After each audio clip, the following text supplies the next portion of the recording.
Tere mu head vaatajad! Nüüd ma näitan teile tegelikult, kuidas see protsess algusest peale välja nägi.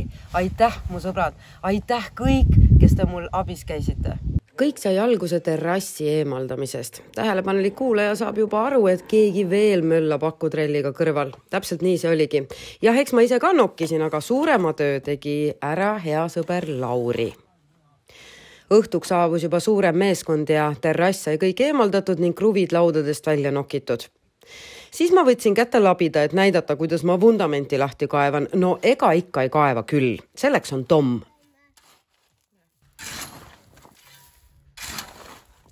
Nüüd sekkus juba Viljar. Viljar, mees, keda ma selle projekti puhul kuulasin ja õigesti tegin. No ja see perekond Eivot ka. Tom ikka kaevab. Tema on sellel alal nagu masin. Näitasin, et eemaldasin vundamendi. No eemaldasingi selle suure mehe kehastuses. Samal ajal.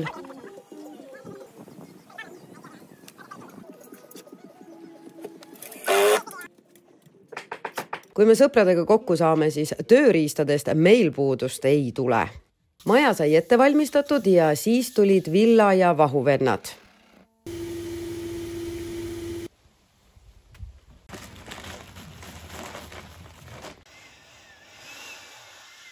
Siis ma jäin jälle sellega üksi ja panin tuule tõkke nii palju, kui ulatasin ja üksi teha sai ja distantsliistu panin ka.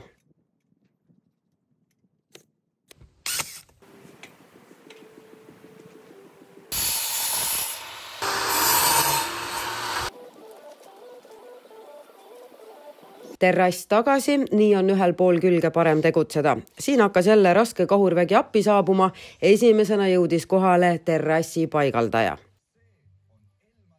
Siis mindi katuse kallale. Oli üks toimekas ja väga tore nädalavahetus.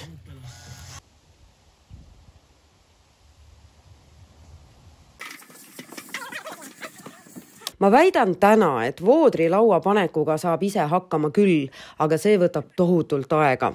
Kui meie tegime selle ära päevaga, siis üksi oleks kulunud mul ilmselt 2 nädalat. Ja loomulikult oli tekkinud väike valearvestus ja põnevuse lisamiseks jäi 4 lauda puudu.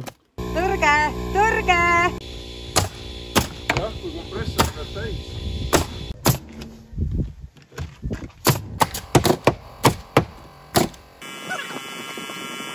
Esiti brigadiiriks kohale tulnud Preilist sai millegipärast maalritööde osakonna juhataja ja ta polnud just väga rõõmus, aga no suure töö tegi ära.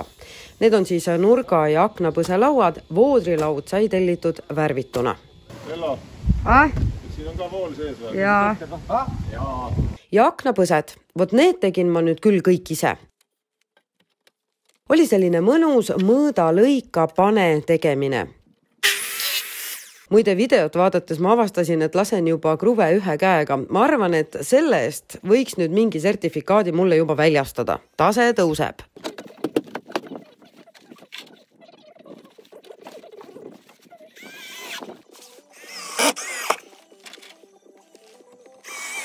Ja üks asi veel. Panin ka ühe lambi maja külge tagasi ilma, et oleks kogu küla pimedaks paugutanud. No, elektritöid ma tegelikult kardan. Täna olen siis olukorras, et ootan oma 4 voodrilauda, katuseservad ja maja teistkordne värvimine jäävad kevadesse. Selleks suveks mulle nüüd aitab. Kui te küsite, kui palju sellise pisikese tarekese soojustamine maksma läks, siis rohkem, kui ma arvasin. Umbes nii 7000 eurot. Ja nagu te nägite, tööraha ma ei maksnud. Mul on kuldsed sõbrad.